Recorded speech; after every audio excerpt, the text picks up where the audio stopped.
SJ5 Texan, affectionately called Wardog. John dedicates his performance to veterans young and old, 1941 to present, and to the families they leave behind. John's aviation career began at the age of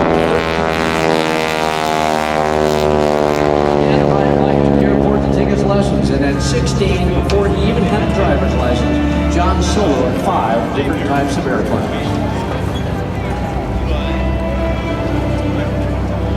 The maneuvers that John is going to be doing were exactly the same routine that was taught to the cadets as they were going through training in his very, very same type of airplane that he's flying today.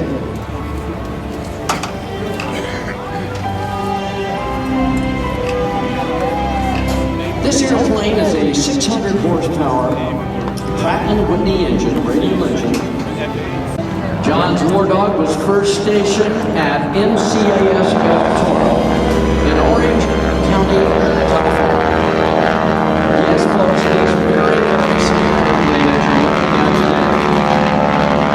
It would then sit right to here, Miramar Air Station in 1946, and at one point Wardog served as a carrier qualifying trainer on the USS Cabot in Florida. Now, John is using the smoke system to enhance his performance. It is a paraffin-based oil that is not harmful to flora, fauna, or you or I, and dissipates in the air. The nozzles for the smoked oil is funneled into the exhaust system of the airplane, where just before it starts burning, it produces this type of white smoke.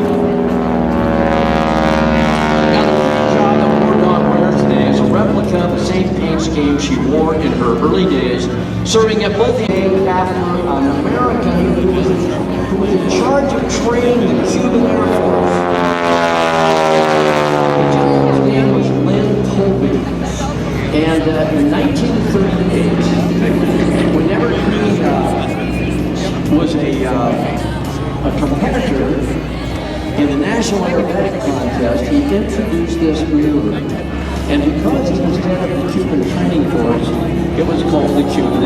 That's how the name was derived, and that is why today it is still called the Cuban A. John works his way from at the top.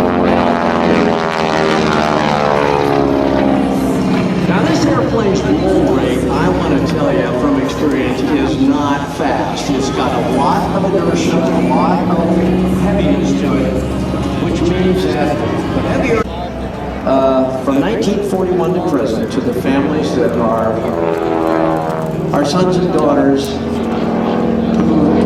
have taken sacrifice and left behind. His career is more than 40 years, and he has logged more than 14,500 hours and has flown more than 50 different types of aircraft, including the Goodyear Blimp Columbia. And television's Airwolf. How many remember Airwolf? I certainly do. The Airwolf helicopter. I haven't even imagined it. I can't even know. I haven't even imagined More military pilots than any other airplane in history. It was designed to get the best possible.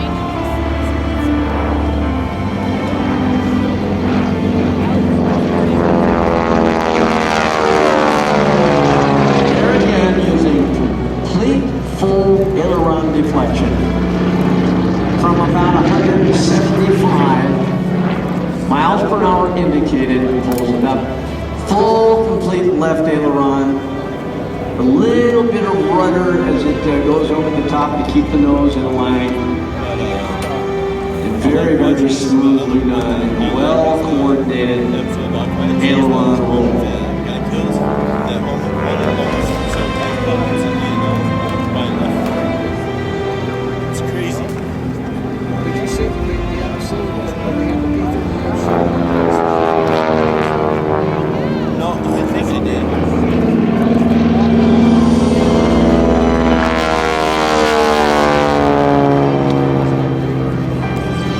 All right, Now you can tell, however, it's normally done with hydraulics, but that was one of the things in the design of the landing gear that actually made it safe. If you had a hydraulic failure, a landing gear, because of the gravity, is going to come down the lock anyway. And you can also look at the top of the wing. There's two little glass panels on there that you can see the actual locking system. And so before landing, even though you've got 3 green lights in the airplane telling you that the main landing gear is down, and the tail wheel, of course, which is not retracted, comes down, it notifies the pilot that he has the gear down and locked, but he can also manually check these 2 little windows I was telling you about.